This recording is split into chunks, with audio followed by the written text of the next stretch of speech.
मौत, डेथ एक ऐसा शब्द जो शायद बहुतों के लाइफ में एक कई इमोशंस को ट्रिगर कर सकता है. Somebody dies of a snake bite or somebody dies of leprosy, for instance. Okay.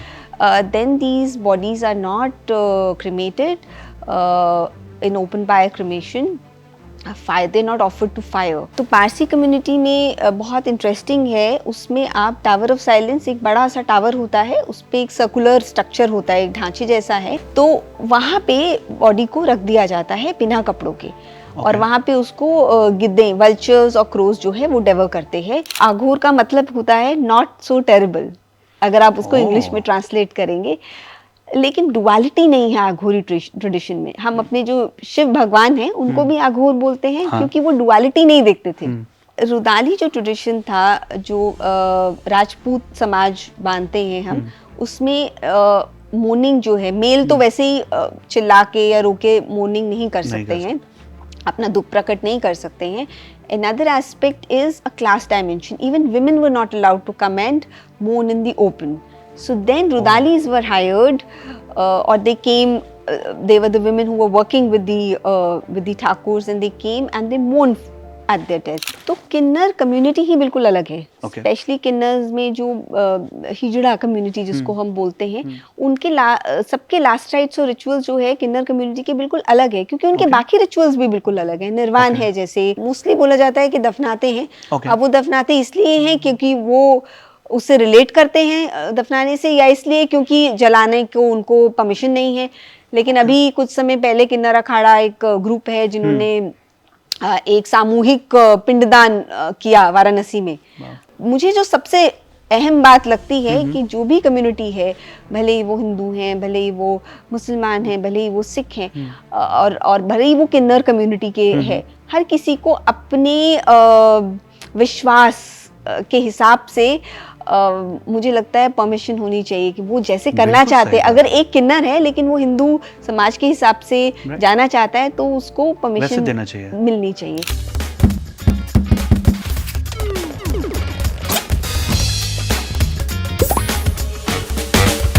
मौत, डेथ एक ऐसा शब्द जो शायद बहुतों के लाइफ में एक कई इमोशंस को ट्रिगर कर सकता है. अक्सर ये एक ऐसा शब्द है जिसके बारे में लोग बात करना नहीं चाहते हैं, लेकिन आज हम बिल्कुल करेंगे. Welcome ladies and gentleman, this is what's up Abir. I am Abir Lahiri. Joining me today in conversation is Meenakshi Dewan with her lovely book. Should I call it lovely? Yeah, The Final Farewell. It is understanding the last rites and rituals of India's major faiths. हमारे भारत में अलग अलग cultures के लोग रहते हैं और उनके अलग अलग कल्चर्स में फ्यूनरल एग्जीक्यूट किया जाता है. और क्या है इसकी पूरी कहानी, इसको जानेंगे. Welcome to the show, welcome to the podcast Meenakshi. How are you? Happy to be here. All good. कहाँ से आया ये सोच की, मतलब एक ऐसा टॉपिक जिसको लोग अक्सर टैबू मानते हैं कि नहीं इसके बारे में बात मत करो. अगर आपने कभी किसी के डेथ की बात डिस्कस भी कर ली, अक्सर लोग बोलते हैं नहीं ये सब नहीं करते, अपशगुन होता है, बात नहीं करना चाहिए. And with you bringing a topic to make it more relevant and to make it more accessible for all those people who really shy away from this topic. Why did you think of writing a book like this? So ये एक personal experience से आता है. Because I lost my father in 2019 and that's when बहुत सारी चीज़ें हुई जो लग रहा था कि समझने की ज़रूरत है. उसको गुत्थियाँ थी जिनको सुलझाने की ज़रूरत लग रही थी. So that's when I started researching on this book. Idea was conceived that we need to understand these things better, make it more comprehensible, and why not have a volume which talks about last rites and religions of last rites and rituals of all the religions. Yes. तो तब इस किताब का idea आया. और death के बारे में हम बात नहीं करते. हम बहुत, अपने शुरू में बोला, we are really scared of talking about death and we really shy away from this topic. That's when I thought that let's have a book. But होना चाहिए, राइट? लोगों को बात करना चाहिए. बिल्कुल करना चाहिए. अभी तो फिल्म आने लग गई है इसके ऊपर. राम प्रसाद की 13वीं है, पगलेट है, और भी अभी हाल ही में एक फिल्म आई है. Have you seen Ram Prasad की 13वीं? I have seen. Beautiful film यार, beautiful film. बहुत ही अच्छी है और रियलिटी के बहुत करीब है. इसमें इंटरव्यू भी है इस किताब में हमारे राइटर डायरेक्टर का फिल्म के. So very cool, very cool. अच्छा, मतलब जब when I was reading the introduction and क्या क्या है अंदर, मैंने देखा the most interesting thing which I felt was बहुत सारे अलग अलग रिलीजन्स का है। एक तो आपको एक ही बुक में सब कुछ मिल जाएगा कि हिंदूज कैसे प्रैक्टिस करते हैं, इस्लाम में कैसे है, क्रिश्चियनिटी में कैसा है। But apart from that you have also spoken about kinnars, you have also spoken about women के लिए लास्ट राइट्स अलग होते हैं, मेन के लिए अलग होते हैं। सो लेट्स स्टार्ट विद एक एक पॉइंट से स्टार्ट करते हैं। अब फर्स्टली ये लास्ट राइट्स का कॉन्सेप्ट हिस्ट्री में आया क्यों? मतलब क्या ये ज़्यादा स्पिरिचुअल लीनिंग की वजह से आया, या was it to pay respect to the person who was around us? क्योंकि हर रिलीजन में एक अलग चीज़ मानी जाती है। कहीं बोला जाता है कि आप भगवान से मिलने वाले हैं, कहीं बोलते हैं आपको मोक्ष की प्राप्ति होती है, which may not be related just to God, it is एक अलग सुपर पावर पे आप जाते हो। सो इन जनरल हर रिलीजन में या हिंदुइज्म में, इस्लाम में, क्रिश्चियनिटी में क्या अंतर है या क्या सिमिलैरिटीज़ है? अंतर तो है, जैसे हिंदुओं में हम लोग अग्नि संस्कार करते हैं, लेकिन उसमें भी within religion also there are differences. Agreed. जैसे कि साधु हैं, हमारे सन्यासी हैं, उनका अलग तरीके से किया जाता है। बच्चों Okay. का अलग तरीके से, जो 2 साल से कम है उनका अलग तरीके से किया जाता है। अब जो महिलाएं जिनके हस्बैंड जिंदा हैं और उनकी मृत्यु हो गई है, तो उनको साज सजा के किया जाता है, उनको लाल कपड़े पहनाए जाएंगे, मेहंदी लगाई जाएगी, कई जगह अलता लगाया जाएगा पैरों में। तो ये सारे भी अंतर भी हैं, within religion also there are differences. Agreed. और जैसे कुछ डिजीजेस हैं जिससे लोग सफर करते हैं, तो उनका भी अग्नि संस्कार नहीं किया जाता है। उनका भी जल प्रवाह किया जाता है। जैसे कि कौन से डिजीज? जैसे कि स्नेक बाइट्स के केसेस होते थे। ओह, और हम ये आज भी प्रैक्टिस होता है? आज भी वाराणसी में लोग जाते हैं, इमर्स करते हैं। अब मुझे पता नहीं किस हद तक होता है, Okay. उसके ऊपर बातचीत और करी जा सकती है और रिसर्च करी जा सकती है उसके ऊपर, लेकिन ऐसा लिखा गया है Okay. कि ये जो If somebody dies of हाँ, snake if bite. somebody dies of a snake bite or somebody dies of leprosy, for instance, Okay. then these bodies are not cremated in open fire cremation. Fire, they're not offered to fire. Okay. Then we perform we do the jal pravah for them. Okay. Yeah, they're immersed in water basically Okay. in the Ganga river. Okay. वाह, is it because कहीं ना कहीं एक scientific उसका aspect भी ये भी हो सकता है कि वो फ्यूम्स जाएंगे, हवा में जाएंगे और इससे प्रॉब्लम आता है, या इसका अग्नि को हम लोग शुद्ध मानते हैं। तो अगर कोई भी चीज ऐसी है जो हमें लगता है कि अग्नि को डिफाइल करती है, तो हम उसको अग्नि को अर्पित नहीं करेंगे। फिर पानी भी हमारे लिए नदियां भी पानी भी, ये तो सारे एलिमेंट्स इंपॉर्टेंट हैं, बट अग्नि का जो भी मानते हैं। रिचुअल्स है वो अग्नि रिचुअल्स है। संस्कार नहीं करते हैं ओके, उसका। सो कैसे आया, मतलब लास्ट राइट्स इन जनरल कैसे स्टार्ट हुए? मतलब हैव यू स्टडीड और रिसर्च मैंने अबाउट द जैसे अगर आप थोड़ा हिस्टोरिकली देखेंगे इसको, तो जैसे अपना सिख रिलीजन का आप अगर देखते हैं, तो उसमें लास्ट राइट्स और रिचुअल्स का इस किताब में मैंने थोड़ा सा हिस्टोरिकली लिखा है Okay. कि कैसे इवॉल्व हुए हैं। Okay. पहले रहितनामों में क्या क्या लिखा गया था, किस तरीके से अलग अलग रहितनामों में इसका मेंशन है Okay. कि ये आप नहीं करेंगे, श्राद्ध नहीं करेंगे, आप पहले श्राद्ध कर रहे थे, फिर Okay. उसके बाद जो भी मृतक है उनके शरीर को जमीन पे रखना जरूरी नहीं। It's not important to Okay. bring them down on earth. You Okay. can still, let them lie down on the bed. So you see that rituals were evolving, and with time you see that they became more, I would say, more stronger in terms Okay. of what should be done and what shouldn't be done. And I'm sure this must have happened with across religions. Because it was also seen that dead also has a religious identity. True. It is something which was very stark for me when I looked at Sikh last rites and rituals, because I could trace the history. Okay. For other religions also it's possible, but it was beyond the capacity of this book. So मरणोपरांत भी आपका एक धर्म होता है। हाँ। क्या बात है, so सही बात है, बिल्कुल सही so बात है। ये बहुत इंटरेस्टिंग है कि आपकी एक आइडेंटिटी है और आपकी एक रिलीजियस आइडेंटिटी है। ठीक, अच्छा एक चीज़ ऑनेस्टली बताना, मतलब आपने इतना रिसर्च किया, जो मतलब आपसे बात करते हुए अभी दिमाग में सवाल आया, क्या विद टाइम, मतलब ओवर 100 ईयर्स, 200 ईयर, 1000 ईयर, ये जो लास्ट राइट के रिचुअल्स है, फ्यूनरल के रिचुअल्स है, ये प्रोग्रेसिव हुए हैं कि रिग्रेसिव हुए हैं? सो देखिए, मैं काफ़ी सारी मैंने सोशल साइंटिस्ट से बात करी और बहुत सारी एकेडमिक किताबें भी देखी इस टाइम पे जब मैं बुक को लिख रही थी, और मेरे दिमाग में भी ये सवाल आ रहे थे कि क्या क्या चेंजेस आए हैं। जैसे यूरोप में अगर आप देखेंगे, 1 सेंचुरी पहले लास्ट राइट्स एंड रिचुअल्स में काफ़ी बदलाव आया। वहाँ पे क्रिमेशन को, not the open fire cremation, not in the same format, लेकिन ओपन फायर क्रिमेशन को उन लोगों ने cremation system as a funerary method को अपनाया। Okay. Because of the hygienic reasons, Okay. as a public health, from a public health perspective, Okay. इसको उन्होंने अपनाया कि उनको समझ आया कि जब एपिडेमिक्स आते हैं किसी भी तरह के और बॉडी इन्फेक्टेड है, तो अगर आप उसको दफनाते हैं, उसको बेरी करते हैं, तो उसके काफ़ी इन्फेक्शन स्प्रेड होने के चांसेस होते हैं। तो फिजिशियंस ने इस मूवमेंट को शुरू किया बाहर में, यूरोप में, और उसके बाद ये बहुत बहुत प्रचलित हो गई। It became very popular and people across sections, across sectors started to follow cremation as a method, funerary method. So उसके बाद वहाँ पे, And वो इंडिया में हमेशा से था? इंडिया में हमेशा से था, पर मतलब इंडिया में भी especially तो Hinduism अलग अलग में। रिलीजन्स है ना, तो सबका अलग अलग है।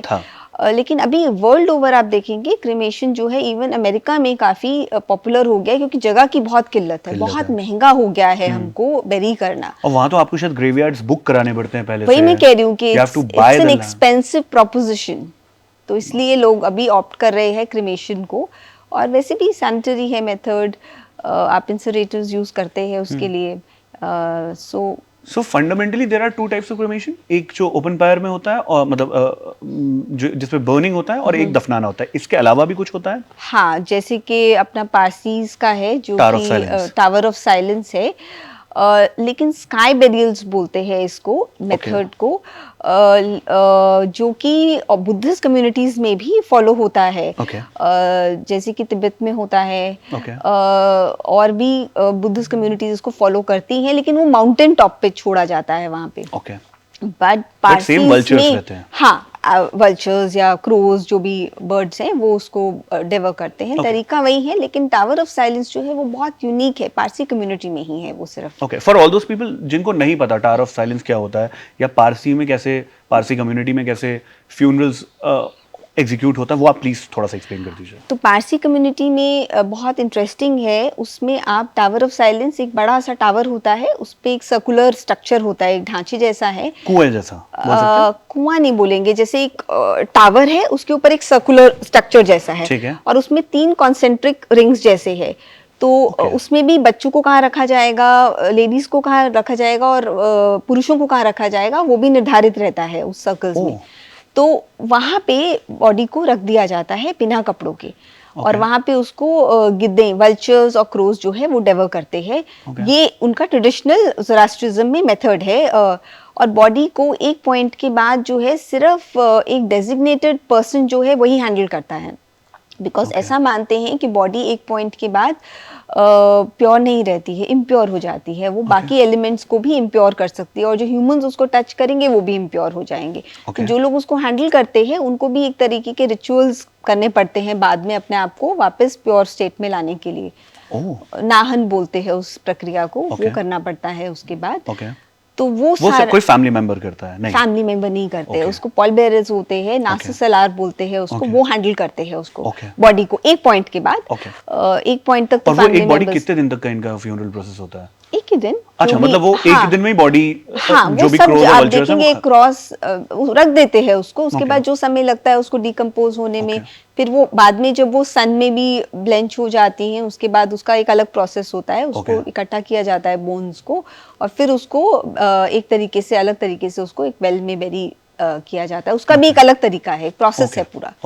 सो मतलब ये एक इनकम्प्लीट डेफिनेशन है कि सिर्फ टावर ऑफ साइलेंस होता है। टावर ऑफ साइलेंस के बाद भी एक प्रोसेस है जिसको फॉलो करके वो पूरे लास्ट फॉलो करके पूरा है, तो वो पूरा उसमें लास्ट राइट्स में ही आता है। बट मेनली जो है वो टावर ऑफ साइलेंस से जाना जाता है। इसके कॉन्ट्ररी और कुछ है जो अलग हो, मतलब अपार्ट फ्रॉम फायर बर्निंग या इंडिया में तो यही देखे जाते हैं। अभी जैसे मेरी बात हो रही थी कुछ फ्यूनरल डायरेक्टर से, तो वो बोले कि अभी डबलिंग और ट्रिपलिंग होने लगी है। जैसे कि अगर आपने एक फैमिली मेंबर को बेरी किया है, उसके बाद आप थोड़ा खोद के दूसरे फैमिली मेंबर को भी वहां पे बेरी कर सकते हैं सेम जगह में। बट ये पहले भी होता था, राइट? पहले होता था, लेकिन अभी जगह की किल्लत ज्यादा होने लगी है, तो ये ज्यादा आपने पूछा बदलाव के बारे में, so these changes have started to happen. I have once went to a British के टाइम का कब्रिस्तान, क्रिश्चियन कब्रिस्तान, ब्यूटीफुल ग्रेव्स। मतलब आई शुडंट से दिस, मतलब अगर आप ऊपर स्ट्रक्चर देखो, क्या कार्विंग है, सुंदर। और वहां पे नाम लिखा है, कोई एक फैमिली से 11 लोग थे के ऊपर एक बरी हुए हैं। सो देन यू सी कि वाओ, व्हाट हैव वी तो इवॉल्व्ड। कॉफिन्स में तो कितने एलैबोरेट होते हैं बहुत सारी जगह। आउटसाइड इंडिया तो they are outsourced, I mean they are done. It's a different industry, right? In the west it's a big industry in the west, a blooming industry in the west. In India it's still kind of small. You have mentioned about the cost as well. Cost as well. क्या होता है, We कितना have, cost है? I have a section on death spending. So, बाप रे। and also the funeral industry in India, the death industry in कितना India. Difference है India और वेस्ट में? बहुत डिफरेंस है। अभी इंडिया में बहुत कल्चरल है। तो जब मैं इस किताब पे रिसर्च कर रही थी, तब मैंने देखा कि ये जो हमारा फ्यूनरल इंडस्ट्री है या डेथ इंडस्ट्री है, ये कैसे इंडिया में फ्यूनरल डायरेक्टर्स हैं, कैसे ऑर्गेनाइज हो रहा है, ये भी शुरू कैसे हो रहा है इसका। पर पेंडेमिक में काफी इसको बूस्ट मिला इंडस्ट्री को, बिकॉज कोई था ही नहीं करने के लिए। फैमिली मेंबर्स भी आ नहीं सकते थे बिकॉज दे वर क्वारंटीन्ड और they couldn't come out because of other reasons. So तब बहुत ज्यादा इसका, तब ये सामने आने लगे। इससे पहले इंडिया में मोनेटाइज करना लास्ट राइट्स को थोड़ा सा हिचक थी, लेकिन अभी उसमें उतनी हिचक नहीं है। आई वुड से कि people have also become more receptive with smaller families, nuclear families. You don't have loved ones to help you arrange for the rituals. So then these things have also become more. When you were doing the research, you went to across India. You have like we were having a conversation over coffee, and you said कि मतलब इतने अलग-अलग contrast के मैंने stories देखे हैं. Can you share some like really different story which made you a better person psychologically? Because आपको लगता है कि यार ये तो कभी इमेजिन भी नहीं किया था। तो मेरे लिए बहुत इंटरेस्टिंग था। मैंने सेकेंड वेव जो डेडली हमारे इंडिया में पेंडेमिक की वेव आई थी, मैंने तब इस बुक पे थोड़ा थोड़ा काम कर रही थी मैं, लेकिन तब मैंने एकदम से इंटरव्यूज करने शुरू किए थे, बात करनी शुरू की लोगों से। तो मेरे लिए एक बहुत इंटरेस्टिंग चीज़ ये थी कि पहले भी एपिडेमिक्स आते हैं, फ्लड्स आते हैं, बहुत सारी चीज़ें होती हैं, बट कोविड-19 का थोड़ा सिनेरियो अलग था बिकॉज बहुत स्केल बहुत लार्ज था और पूरा वर्ल्ड एक ही समय पे इससे जूझ रहा था। So it was different. Nobody could help anybody else. But बहुत इंटरेस्टिंग ये था, कुछ लोग फिर भी निकले हुए थे हेल्प करने के लिए। वो कौन लोग थे? Where did humanity come in when it was so infectious? But then also people were out there to help each other. Was very, very interesting for me. It was so heartwarming for me. You will read these stories in the last chapter of the book. And I was really, really touched in how, without caring for themselves, their families, these people were out there. Unclaimed bodies का कर रहे हैं, जान पहचान के लोगों का कर रहे हैं, स्ट्रेंजर्स का कर रहे हैं, लड़कियां कर रही हैं। 19-19 साल की लड़कियां निकल के, पूना में मैंने इसमें 2 लोगों को इंटरव्यू किया है, और भी लड़कियां थी, मैंने 2 का ही फीचर किया है इंटरव्यू। बोली कि हमें डर लगता था डेथ के नाम से। हम लोग तो बाहर निकलते हुए, मतलब कोई किसी का जा रहा है अगर फ्यूनरल प्रोसेशन, हम तो घर के अंदर घुस जाते थे। एक लड़की ने मुझे बोला, तो मैंने कहा फिर तुमने कैसे किया? बोली हिम्मत आ गई, जब करने लगे तो लगा ये तो बहुत ही हम ह्यूमैनिटी के लिए कुछ बहुत बड़ा काम कर रहे हैं। और कहती है, और हमको इतनी दुआएं दे के जा रहे थे फैमिली मेंबर्स, बिकॉज उस समय में कोई था ही नहीं। वो 2-4 लोग जो आ रहे हैं और हमको देख रहे हैं काम करते हुए, पूरी चीज़ें हैंडल कर रहे थे। मतलब उठाना एम्बुलेंस से, उसके बाद मंत्र पढ़ने, लकड़ी जमानी, ये काम तो किसी को भी आता नहीं है। सीखा उस काम को करना, कैसे करना है, क्या करना है, ये सब करते करते बोले हम सीख गए, अब डर नहीं लगता, अब तो बहुत अच्छा फील होता है। एक का तो बहुत इंटरेस्टिंग एनेक्डोट था। बोलेंगे मेरी घर में मेरी एक्सटेंडेड फैमिली को नहीं पता था कि मैं ये कर रही हूँ, मेरी सिर्फ मम्मी को और पापा को पता था। तो बोले कि एक दिन हमारे घर में पुलिस इंस्पेक्टर आ गए, तो मेरी दादी तो घबरा गई और मेरा नाम लिया उन्होंने कि ये कहाँ है, मिलना है इनसे। तो मेरी दादी ने बोला आपको क्यों मिलना है, पुलिस को देख के तो कोई भी डर जाएगा। तो बेसिकली उनको अवार्ड देना चाहते थे क्लब्स, लोकल क्लब्स, कि आपकी जो ग्रैंड डॉटर है या आपकी जो डॉटर है उन्होंने इतना अच्छा काम किया है that we really want to do something for her. Wow. So she said that was a very proud moment for me. Agreed. So these things were very heartwarming. कैसे कर रहे थे सब लोग मिलके काम उस टाइम मुझे में. सुनते हुए इतना अच्छा लग रहा है. और एक और किसी ने बहुत इंटरेस्टिंग मुझे बताया कि वो जा रहे थे एक बार रास्ते में, और ये कोविड के टाइम की बात है, तो बोले कि कोई एक मटकी में अस्थियां लेके जा रहे थे. 2 लड़के थे बाइक के ऊपर, तो एक के हाथ गिर गया, बाइक स्किड हुआ और वो नीचे गिर गई. तो वहां पे एक फ्रूट सेलर खड़ा था कोने में, कम थे उस समय में क्योंकि अलाउड नहीं था इतना, तो कुछ कुछ लोग ही आते थे, पर सब्जी वब्जी वाले तो आ ही रहे थे. बोले वो भाग के आया, उसने फ्राइडे था शायद, स्कल कैप पहनी हुई थी, वो भाग के आया और उसने इकट्ठी कराने शुरू कर दी. फिर और भी लोग आ गए, कहते हम लोग भी आ गए, हम अक्रॉस द रोड थे, हम भी भाग के आए. सब मिलके बोले वो जो सीन था ना, उसके ऊपर उन्होंने एक छोटा सा ब्लॉग भी लिखा बाद में, और मुझे उन्होंने बताया, जिसको मैंने लास्ट वाले चैप्टर में, मेरा जो where I am concluding all my thoughts, जहाँ मैंने इसको डाला है. So I thought these are very important things which should be talked about, and that should be one thing that we should be talking about. And last rites and rituals also, discussion, discourse has to start, I feel. How do you feel it should actually happen? Like parents बच्चों से बात करते नहीं है, ठीक है, वो तो मतलब अगर आपने डाइनिंग टेबल में या कभी लिविंग रूम में आपने ये बात कर ली तो बड़े बुजुर्ग तो बोलेंगे नहीं नहीं इसके बारे में बिल्कुल बात नहीं करना है, ये तो this is the last thing, ये अशुभ है, इसके बारे में बिल्कुल. How should we start that? Because it's a very important conversation to have, one with yourself and one with others. बहुत जरूरी है इसके बारे में बात करना. एक तो अब मुझे लगता है कि इतने सारी नई नई चीज़ें भी आ गई हैं, जैसे कि हमारे पास CNG है अभी क्रिमेट करने के लिए. मैंने इसमें ग्रीन क्रिमेशन सिस्टम्स की बात की है. एनवायरनमेंट एक इम्पॉर्टेंट एस्पेक्ट मैंने देखा है किताब में कि कैसे कैसे हम लोग क्या क्या कर सकते हैं और क्या क्या अवेलेबल है हमारे पास, लेकिन ये पता ही नहीं होते हमको, क्योंकि हम इसके बारे में बात ही नहीं करते हैं कभी. तो जब भी ये हमारे सामने जब ये स्थिति आती है, हमें पता ही नहीं होता हमें क्या करना है. We don't know, we are not aware. So when I went to a lot of ghats, I asked people, do families know? They said we try to tell them that these greener cremation systems are available, but they're so confused. And you know, but वो होता कैसे है, मतलब what exactly? Greener cremation system जो मोक्षदा करके एक है अभी दिल्ली में और दिल्ली NCR में काफी जगह उन्होंने इंस्टॉल किए हैं. जो कि सेमी ओपन पायर है, जिसमें एक स्ट्रक्चर होता है, ऐसे ढांचा बना देते हैं, वो जमीन से ऊपर होता है वो, ठीक है. तो उसमें आप नीचे एक ट्रे होती है, ट्रे में आप लकड़ी डालते हैं, तो लकड़ी आधी इस्तेमाल होती है और ऊपर एक चिमनी लगी रहती है, जिससे कि एक तो कंबस्शन बेटर होता है बिकॉज हवा आ जा सकती है, समय कम लगता है, आधा समय लगता है उसमें, लकड़ी आधी लगती है, और दूसरा इंस्टॉल जरूर करना पड़ता है उसका, इंस्टॉलेशन का जो भी खर्चा है वो है. तो NGOs कर रही है इसके बारे में काम, अवेयरनेस के ऊपर भी काम कर रही है. बट तो भी ये मिडवे है, मतलब आपको ये नहीं लगेगा कि आप कपाल क्रिया नहीं कर पाए, जो CNG में या इलेक्ट्रिक में नहीं पॉसिबल हो पाता है. तो ये मिडवे है, आप लकड़ी भी कम यूज कर रहे हैं, आपका पोल्यूशन भी, एयर पोल्यूशन भी थोड़ा कम हो रहा है इससे, क्योंकि लकड़ी भी आप कम यूज कर रहे हैं तो कम धुआं आएगा. और दूसरा ऊपर चिमनी लगी है तो थोड़ा फिल्टर होके जाता है उससे. तो वो सारे एस्पेक्ट्स है, पर पता ही नहीं. मैंने भी जब इस बुक पे रिसर्च करनी शुरू नहीं की थी, मेरे को भी नहीं पता था ये. फिर तो मैं गई, मैं समझ के आई, मैंने देखा इसको कैसे ये काम होता है, मैंने वर्कर्स से बात करी. एक फैमिली, इनफैक्ट जब मैं ग्रीन पार्क क्रेमेटोरियम गई, वहाँ पे एक फैमिली मेरे सामने ही आई. उनके कोई फैमिली मेंबर हॉस्पिटल में यहाँ पे एडमिट थे and they passed away. So then I enquired that what is why are they opting for this Mokshida system? So they said when we were in the hospital authorities informed us about this system. Wow. They said we thought, yeah, why not, if we can do something for our environment, and our family member doesn't have a problem, then we might as well go ahead with this system. So मुझे लगता है कि ये awareness की भी बहुत ज़रूरत है, और ये तब तक नहीं होगी जब तक. अब एक वेलकम चेंज ये है कि फिल्म्स में इसके बारे में बात होने लगी है, इसके बारे में ब्लॉग्स लिखने लगे हैं लोग.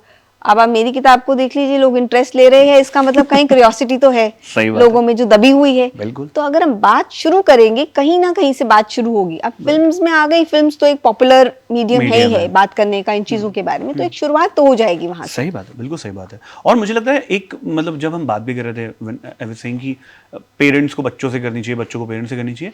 अ lot of people want to be organ donors, लेकिन they don't know organ donation का लॉजिक क्या है। लॉजिक वो सोचते हैं कि हमने अगर बोल दिया हमारे मरणोपरांत मेरे ऑर्गन डोनेट कर देना, उसकी कोई वैलिडिटी नहीं है। वो आपके फैमिली मेंबर्स जो बोलेंगे उसकी वैलिडिटी है। इसके बारे में लोग कभी बात ही नहीं करते हैं। अ लॉट ऑफ डॉक्टर्स कंप्लेन, बहुत सारे एनजीओज बोलते हैं कि प्लीज अपने फैमिली से बात करिए कि हम जब चले जाएं। पर वो बात होगी कैसे जब तक हम इसके बारे में ही बात नहीं नहीं बात करना करेंगे। चाहते। ये अशुभ मान रहे हैं हम, तो इसके बारे में बात कैसे? लाइफ की रियलिटी है। रियलिटी है, ये इतनी इतनी इम्पोर्टेंट है, वही इतने हम इसके पास भी हैं और उतने दूर भी भागते हैं।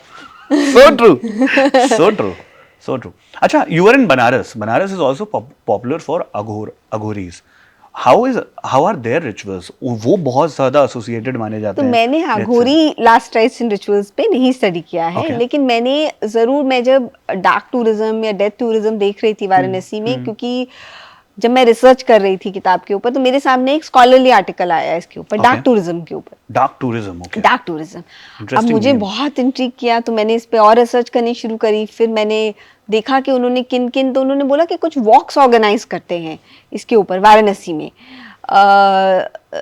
किसी का फ्यूनरल को देखने के लिए ऑर्गेनाइज करते हैं वॉक। और आघूरी आश्रम एक उस साइट है, इंपॉर्टेंट साइट है, जहाँ वो लेके जाते हैं। ये 3-4 चीजें कवर करते हैं। ठीक है। मणिकर्णिका घाट लेके जाएंगे, हरिश्चंद्र घाट लेके जाएंगे, और भी कुछ 1-2 डेथ साइट्स हैं वहाँ, और आघूरी आश्रम जाते हैं ये लोग।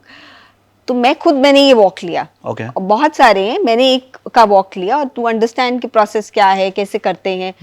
लेकिन उसमें मुझे ये भी बहुत समझ आया, एक तो उन्होंने बोला कि ये डार्क टूरिज्म नहीं है, हम इसको डार्क टूरिज्म नहीं बोलते, हम इसको ये बोलते हैं कि कोई समझना चाहता है कि हिंदू धर्म में संस्कार कैसे होता है, या ओपन फायर क्रिमेशन, अग्नि संस्कार का क्या मतलब है, क्यों करा जाता है। तो बोले हम बहुत दूर खड़े रहते हैं, हम उस रिचुअल्स को खड़े होकर देखते हैं, और आपत्ति नहीं होती है फैमिलीज को कभी भी इससे, क्योंकि मणिकर्णिका घाट पे अगर आप जाएंगे, ये बहुत यूजुअल सी चीज है। लोग आके खड़े हैं, देख रहे हैं, बातचीत कर रहे हैं। वो वहां पे दिन भर में आप देखिए, रात भर में, मतलब कहा जाता है कि आज तक वहां कभी आग नहीं बुझी नहीं है। तो आप देखेंगे कि हर समय वहां पे चल ही रहे होते हैं रिचुअल्स, लोग आते हैं, खड़े होते हैं। बट हाँ, रिस्पेक्ट करना जरूरी है। जब आप वहां पे खड़े हो रहे हैं, तो आप किस तरीके से कर रहे हैं वो भी इम्पोर्टेंट है। क्या कर रहे हैं वो तो एक बात है, लेकिन किस तरीके से कर रहे हैं। तो है, मॉर्बिड फैसिनेशन है, हम ह्यूमंस की होती है ना, कोई भी नई चीज। अब कोई बाहर से आए हैं टूरिस्ट, उन्होंने कभी देखा ही नहीं है, उन्होंने क्रिमेशन पता है कि होता है, लेकिन फिल्म में देखा है ओपन फायर क्रिमेशन, लेकिन कभी नहीं देखा। उनके लिए एक बहुत अलग चीज है वो। रिस्पेक्टफुली करते हैं, लेकिन अलग है उनके लिए। अब आघूरी ट्रेडिशन है। आघूरी ट्रेडिशन का मैं एक से किसी से बात करी थी जो ये कंडक्ट करते हैं टूर, तो मैंने उनसे बोला कि आघूरी आश्रम, आघूर को लेके इतनी ज़्यादा फैसिनेशन है, इतना ज़्यादा लोगों में सवाल है इसको लेके, तो आप क्या करते हैं इसके बारे में? बोले देखिए, बहुत मिसनोमर्स भी है इसके बारे में, बहुत सारी अफवाहें भी हैं। बोले तो एक ट्रेडिशन है, उसको एक ट्रेडिशन की तरह समझा जाना चाहिए। पहली बात तो ये है कि हम उसको एक ट्रेडिशन की तरह समझें। दूसरा ये बहुत जरूरी है कि हम ये भी देखें कि उसका दूसरा एस्पेक्ट क्या है। आघूरी ट्रेडिशन एक बहुत इंपॉर्टेंट उसका चीज है। आघूर का मतलब होता है नॉट सो टेरिबल, अगर आप उसको इंग्लिश में ट्रांसलेट करेंगे। लेकिन डुअलिटी नहीं है आघूरी ट्रेडिशन में। हम अपने जो शिव भगवान हैं उनको भी आघूर बोलते हैं, क्योंकि वो डुअलिटी नहीं देखते थे। प्योर इम्प्योर नहीं आता है, तभी तो वो शमशान पे उनका वास मानते हैं। वो तो डिस्टिंग्विश नहीं कर रहे हैं, वो तो डेथ को भी प्योर, आप वाराणसी में तो डेथ को प्योर मानते हैं। अगर आप वाराणसी में गए तो आपको तो मतलब मोक्ष प्राप्ति हो गई। यू हैव आल्सो रिटन कि कैसे लोग 10-10, 20-20 साल आके रहते हैं, काशीवासी बन जाते हैं वो लोग, हमारे प्राण यहीं जाएंगे, मोक्ष की प्राप्ति होगी। उसके पीछे एक बहुत माइथोलॉजिकल अंडरस्टैंडिंग भी है और स्क्रिप्चुरल अंडरस्टैंडिंग भी है। पर आघूरी ट्रेडिशन का एक बहुत इंपॉर्टेंट एस्पेक्ट है हीलिंग। स्पेशली बाबा कीनाराम का जो आश्रम है, अगर आप वहाँ जाएंगे, वहाँ बहुत से लोग आते हैं कुंड में स्नान करने के लिए, और जो उनकी विभूति होती है, एशेस होते हैं जो वहाँ पे जलती रहती है, वहाँ पे अग्नि, उसके एशेस को लोग खाते भी हैं, माथे पे भी लगाते हैं, और बोलते हैं बहुत सारे इलनेसेस ट्रीट होते हैं। इसके ऊपर एक बहुत अच्छा एथनोग्राफिक, बहुत रिच काम भी है, जिसको मैंने बुक में भी मेंशन किया है। बहुत सारी ऐसी चीजें जिनको बाहर के समाज में एक गलत नजर से देखा जाता है, जैसे कि लेप्रेसी है, और हमारी इनफर्टिलिटी है, उसके लिए बहुत से लोग आते हैं वहाँ पे, मेंटल इलनेसेस के लिए, बहुत स्टिग्मा अटैच्ड है इन चीज़ों से, लेकिन अघोरी आश्रम में इसको स्टिग्मा से अटैच नहीं किया जाता है, क्योंकि तभी तो वहाँ पे लोग आ रहे हैं आराम से, और सब तरीके के लोग आ रहे हैं। सही बात। मतलब सिर्फ जिन लोग पीड़ित हैं वो नहीं आ रहे, बाकी लोग भी, परिवार के लोग भी आ रहे हैं, उसी कुंड में नहा रहे हैं। तो इसका मतलब वो डुअलिटी नहीं है वहाँ पे। तो वो भी हमें समझना पड़ेगा, उसको अप्रिशिएट करना पड़ेगा कि मीडिया ने जो इतना हाइप क्रिएट किया है इसको लेके, एक ही एस्पेक्ट दिखा रहे हैं, वो उनके ट्रेडिशन का पार्ट हो सकता है, बट हमें उसको और भी उसके उसको दूसरे नजरिए से, या we have to understand it from a new perspective, और a perspective that is not known to the outside world. You can't just show one side of the coin and say it's complete. Agreed. Yeah, so that is something important for anything, I would say. Not just Aghori tradition. There is always a different aspect, a different lens of looking at things. Agreed. Like, how do you see Rudali? Rudali जो rituals follow करते हैं, अब शायद बहुत ज़्यादा common नहीं है, but एक time था कि रुदालियों को बुलाया जाता था and they used to cry. What was the entire, मतलब what do you think is the psychological aspect of it, क्यों किया जाता होगा? उस समय अब 3 मैंने बुक में फीचर किए हैं, आई एम श्योर और भी बहुत सारे होंगे ट्रेडिशंस जिनको जो मेरे सामने आए, मैंने उनको यहाँ पे लिखा है. I am sure there is more work to be done. I will wait for the second edition. So Rudaali जो ट्रेडिशन था, जो राजपूत समाज मानते हैं हम, उसमें मोर्निंग जो है, मेल तो वैसे ही चिल्ला के या रो के मोर्निंग नहीं कर सकते हैं, अपना दुख प्रकट नहीं कर सकते हैं. Another aspect is a class dimension. Even women were not allowed to come and mourn in the open. So then Rudalis were hired, or they came. They were the women who were working with the Thakurs, and they came and they mourned at their death. Okay. The higher the number of Rudalis, then the higher would be the status. If you've seen the film Rudali, or you've read Maheshwata Devi's story, you would know that there is a class dimension to mourning in India, these rituals especially, and women were employed to perform these rituals. There's a performance aspect to it. There's a lot of you would see a lot of academic work around it. They have tried to analyze the performative aspect of these mourning rituals. There's a film on Mirasi community in Punjab. Mirasi community was very closely linked to all the life cycle rituals, not just the last rites. Mirasi women, they came at the births, during the Mundan ceremonies, and they were attached to the royal families also. So they performed for the royal families, and they take lot of pride in the fact that they were attached to the royal families. And मतलब बच्चा पैदा होगा, शादी होगी, मुंडन होंगे, आप घोड़ियां भी गाएंगे शादियों में. और आप अब देखिए ना, आपको कितने तरह की परफॉर्मेंसेस आती हैं. घोड़ी अलग है, बर्थ के गाने अलग हैं, शादी की घोड़ियां पंजाब में जो गाते हैं वो अलग है. सो और ये जो आप कर रहे हैं फ्यूनरल्स पे जो आप मोर्निंग कर रहे हैं, वो बिल्कुल अलग है. लेमेंटिंग इसको बोलते हैं हम लोग, ये बिल्कुल अलग है. तो आप बताइए, ये तो मतलब बहुत ही विविधताओं का देश है हमारा. विविधताओं का देश है. और आप देखिए ना, एक ही महिला है या वो कम्युनिटी है जो कि हर तरह की परफॉर्मेंस कर रही है. सो वो छाती भी पीटेंगी जाके, और वहाँ पे ताली बजा के घोड़ियां भी गाएंगी. सो विच इज वेरी इंटरेस्टिंग. एक तरह की, तो वो अपना रोल जब देखती हैं डेथ रिचुअल्स में, वो बोलती हैं कि हम फैमिली के लिए एक ढाल की तरह काम करते हैं. We help them when they are going through a very tough time. We become happy with them when they are celebrating, and we become sad with them when they are sad. It's an emotional event. Emotional, yeah. So it's very, very interesting in that sense. Then Upari hai Tamil Nadu mein. Okay. What is that? I don't. Similar tradition. Okay. Similar tradition where women come and they mourn. They sing. For instance, if a mother has lost her son, for instance. Okay. So वो माँ के लिए भी करेगी, माँ की तरफ से भी करेगी, पिताजी की तरफ से भी करेगी मोर्निंग, कि मेरा बेटा चला गया, ये मेरे लिए ये था, इसका मीनिंग मेरे लिए ये था. माँ के लिए वो अलग चीजें बोलेगी, but it's a craft. Not everybody can be a good Opari or a good Rodali or a good Mirasan. True. You need to learn it. Yeah. They have been doing it intergenerationally. I have interviewed one of the Opari for the book through someone. Okay. She also performs in films now. Wow. A Opari performance. So there is a lot of cultural aspect that needs to be understood around last rites, not just the religious aspect. True. कैसे हम फुलियां फेंकते हैं जब हम जाते हैं, funeral procession के लिए जब लेके जाते हैं, क्या क्या चीजें करते हैं, उसमें क्या अलग है. बैंड आते हैं, वो बजाते हैं, वो जब कोई बहुत aged somebody who's lived his or her life to the fullest and they are going and then it's celebrated. पोते हो गए हैं, सब but कुछ हो बहुत सारी जगह इंडिया में भी डेथ को सेलिब्रेट किया जाता है। गाना का इसमें अगर आपने पढ़ा है, इसको मैंने फीचर किया है, गाना परफॉर्मेंसेस में गाना जो परफॉर्मेंस करते हैं वो रात भर जगते हैं, गाना गाते हैं, ऑर्केस्ट्रा आता है।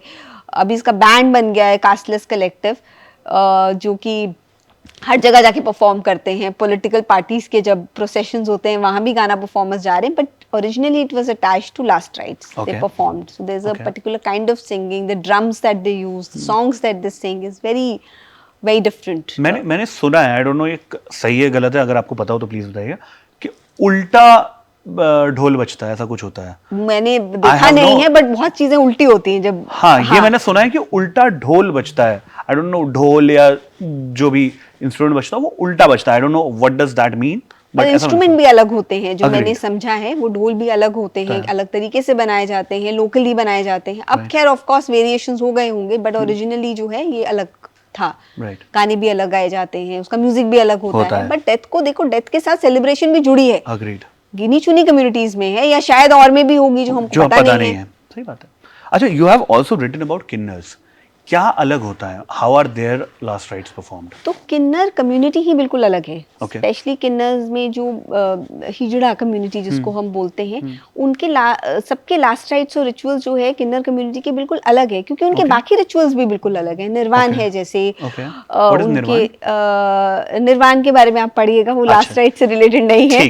सो जब वो इनिशिएट होते हैं कम्युनिटी में, उसको निर्वाण बोलते हैं कि अब आप बन गए, हमारी कम्युनिटी के मेंबर बन गए, इनिशिएट हो गए इसमें। तो वो उससे जुड़ा रहता है। तो इनके लास्ट राइट्स और रिचुअल्स भी किसी रिलीजन से को एकदम फॉलो नहीं करते हैं। कुछ एस्पेक्ट इसका है, कुछ एस्पेक्ट उसका है। पर जैसे मानते हैं दफनाया जाता है, पर मैं किसी भी किन्नर कम्युनिटी मेंबर का इंटरव्यू नहीं कर पाई, क्योंकि मुझे लगा कि कंफर्टेबल नहीं है बात करने के लिए। ऑल्सो जायज सी बात है कि आप अपनी बाहर से आ रहे हैं एक दिन और आप हमारी कम्युनिटी के बारे में, लास्ट राइट्स के बारे में जानना चाहते हैं, तो उतनी ओपननेस नहीं है। तो मुझे भी लगा कि इसको रिस्पेक्टफुली हमें यहाँ पे छोड़ देना चाहिए। तो जो भी लिटरेचर अवेलेबल था, मैंने उस लिटरेचर को देखा, तो कई जगह मोस्टली बोला जाता है कि दफनाते हैं। अब वो दफनाते इसलिए हैं क्योंकि वो उससे रिलेट करते हैं दफनाने से, या इसलिए क्योंकि जलाने को उनको परमिशन नहीं है। लेकिन अभी कुछ समय पहले किन्नर अखाड़ा एक ग्रुप है जिन्होंने एक सामूहिक पिंडदान किया वाराणसी में। जो भी किन्नर जा चुके हैं अभी तक, उनके लिए एक सामूहिक पिंडदान किया गया। तो ये भी नई नई चीजें अभी आ रही हैं सामने। तो अब राइट्स नहीं है, या इसलिए नहीं करते क्योंकि वो अलाइन नहीं करते हैं, वो मुझे नहीं पता। लेकिन बहुत सारी अलग है, प्रथाएं उनकी अलग हैं। पर मुझे जो सबसे अहम बात लगती है कि जो भी कम्युनिटी है, भले ही वो हिंदू हैं, भले ही वो मुसलमान हैं, भले ही वो सिख हैं, और भले ही वो किन्नर कम्युनिटी के हैं, हर किसी को अपने विश्वास के हिसाब से मुझे लगता है परमिशन होनी चाहिए कि वो जैसे करना चाहते हैं। अगर एक किन्नर है लेकिन वो हिंदू समाज के हिसाब से जाना चाहता है, तो उसको परमिशन मिलनी चाहिए। ये वाली मुझे समझ आती है कि एटलीस्ट जाने के समय तो इक्वालिटी मिलनी चाहिए, सब समय मिलनी चाहिए। हमेशा मिलनी चाहिए। क्योंकि मैं लास्ट राइट्स के ऊपर किताब लिख रही हूँ, तो यहाँ तो मुझे बहुत लगा कि इसमें भी डिस्क्रिमिनेशन बहुत ज्यादा है। तो ये मुझे लगा कि मैं इसको यहाँ पे बात करूं, क्योंकि ये अधूरी रह जाएगी किताब अगर मैंने कुछ समाज को छोड़ दिया। अनक्लेम्ड बॉडीज का भी मैंने इसमें देखा है कि उनका कैसे किया जाता है। रिलीजन नहीं पता कैसे होता है, तो बेसिकली क्या करते हैं कि कोशिश करते हैं जानने की कि रिलीजन क्या है। हाँ, पता लग जाए किसी दूर दराज के। कभी कभी होता है कि आपके कोई करीबी लोग नहीं है, लेकिन दूर दराज से कोई है, उन्होंने बता दिया। कुछ लोग अफोर्ड नहीं कर पाते हैं, तो वो छोड़ देते हैं, तो पता लगता है कि ये समाज से है, तो कोशिश करते हैं। पर ज्यादातर CNG के हिसाब से या इलेक्ट्रिक क्रिमेशन के हिसाब से कर देते हैं। पर कुछ संस्थाएं हैं जो कि अग्नि संस्कार कर रही हैं, या उनको अच्छे से फूल पहना के और अच्छे से उनको लगता है कि ये एक बहुत अहम हिस्सा है इंसान का जिंदगी, यहाँ पे हम लोग क्लोजर कर रहे हैं, तो वो रिस्पेक्टफुली किया जाना चाहिए। तो वो भी संस्थाएं और कुछ इंडिविजुअल्स भी इस काम में जुड़े हैं।